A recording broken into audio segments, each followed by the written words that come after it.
সাধাৰণ জাতি বিকাশ পৰিষদৰ নলবাৰী জিলা সমিতিৰ অধিৱেশন সম্পন্ন।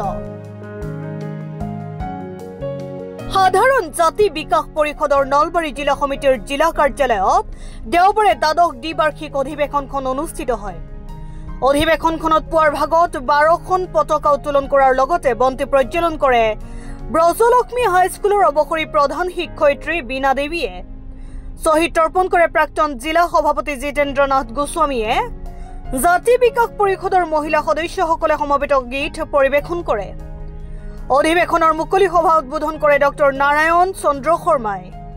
ইয়াৰ পিছত জিলা জাতি বিকাশ পৰিষদৰ সভাপতি খগেন্দ্ৰনাথ গোস্বামীৰ সভাপতিত্বত অনুষ্ঠিত মুকলি সভাখনত সাধাৰণ জাতি বিকাশ পৰিষদৰ ৰাজ্যিক সভাপতি অজিত বৰ্মন, বৰভাগ মহাবিদ্যালয়ৰ অৱসৰী অধ্যক্ষ ফণীধৰ ডেকা, ৰাজ্যিক কমিটিৰ উপসভাপতি সুনীল শৰ্মাৰ লগতে ৰাজ্যিক কমিটিৰ বিষয়ববীয়া তথা মহিলা কমিটিৰ বিষয়ববীয়াসকল উপস্থিত থাকে। জাতি বিকাশ পৰিষদ নলবাৰী জিলা সমিতিৰ প্ৰাক্তন সম্পাদক ধৰ্মেশ্বৰ পাটোৱাৰীক সম্বৰ্ধনা জনোৱা হয়। দ্বাদশ দ্বিবাৰ্ষিক অধিৱেশন সভা আঁত ধৰাৰ লগতে উদ্দেশ্য ব্যাখ্যা কৰে জিলা জাতি বিকাশ পৰিষদৰ সম্পাদক দীপেন কলিতাই। আজি সাধাৰণ জাতি বিকাশ পৰিষদৰ নলবাৰী জিলা সমিতিৰ দ্বাদশ দ্বিবাৰ্ষিক সভাখন আমি ইয়াত অনুষ্ঠিত কৰিছোঁ। আমি যোৱা 2022 চনত আমাক সাধাৰণ সম্পাদকৰ দায়িত্ব অৰ্পণ কৰিছিল।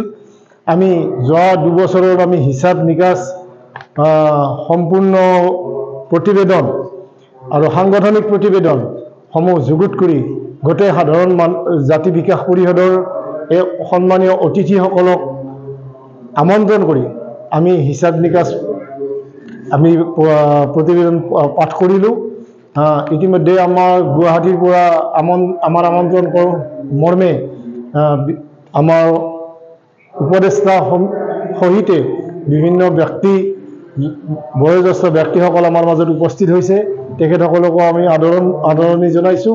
অনাগত দিনত আমি এখন যাতে শক্তিশালী পূৰ্ণাংগ সমিতি আৰু গঠন কৰিব পাৰোঁ।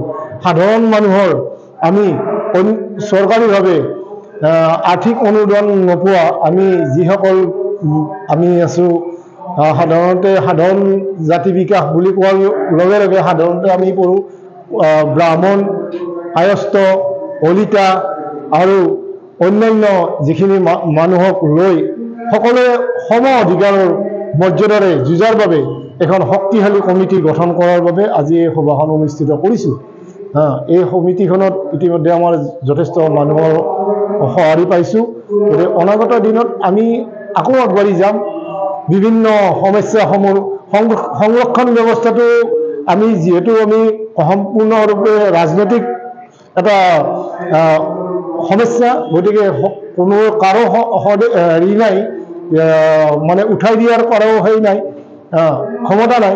কিন্তু সকলোৰে আমাৰো যাতে কিছু আমি আমাৰ প্ৰাপ্যখিনিক আমি আদায় কৰিব পাৰোঁ, তাৰ বাবে আমি চৰকাৰৰ ওচৰত হেঁচা দিয়াৰ কাৰণে আমাৰ মূল উদ্দেশ্য হৈছে সেইটো, যাতে আমি চৰকাৰক আমি সন্মান কৰিব পাৰোঁ, যাতে মেধাৰ কোনো জাতি নাই, দুখীয়াৰ কোনো জাতি নাই, আমি সকলোৱে সমানে আগবাঢ়িব লাগিব। তেতিয়াহে আমাৰ দেশখন সুন্দৰভাৱে আগবাঢ়ি যাব, বিশ্বৰ বুকুত আগবাঢ়ি যাব। তাকে লৈ আমি এই মূল উদ্দেশ্য হৈছে আমাৰ সাধাৰণ জাতি বিকাশ পৰিষদৰ এইখিনি। News desk report, Assam time. ঘৰত আনন্দ আৰু সম্পৰ্কৰ চমক বজাই ৰাখিবলৈ জৰুৰী হৈছে সকলো আনন্দময় মুহূৰ্তত মৰমৰ উপহাৰ দিয়াটো। সেইবাবে মধুশ্ৰী জুৱেলাৰ্ছে আনিছে সকলো ৰঙীন ক্ষণৰ বাবে বিশেষ গহনা। হীৰাৰে হওক, সোণৰে হওক বা ৰূপৰে হওক, শ্ৰেষ্ঠ ডিজাইনছ আৰু হলমাৰ্কযুক্ত গহনাই ৰাখে সম্পৰ্কক নিখুঁত। তেনেহ'লে আজিয়ে আনক আনন্দ মধুশ্ৰী জুৱেলাৰ্ছৰ সৈতে। যোগাযোগ কৰক 7002800341 নাইবা ভিজিট কৰক LNB ৰোড, নলবাৰী, অসম।